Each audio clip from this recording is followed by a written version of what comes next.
ঝলমল করিও না গো তোমার ওই অত আলো, ঝলমল করিও না গো তোমার ওই অত আলো।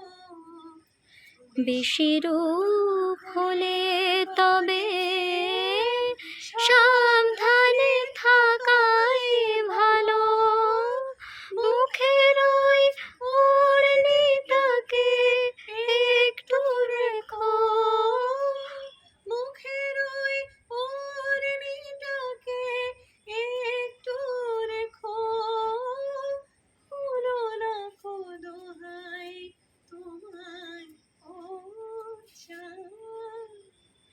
সামলে রাখো জোছনাকে।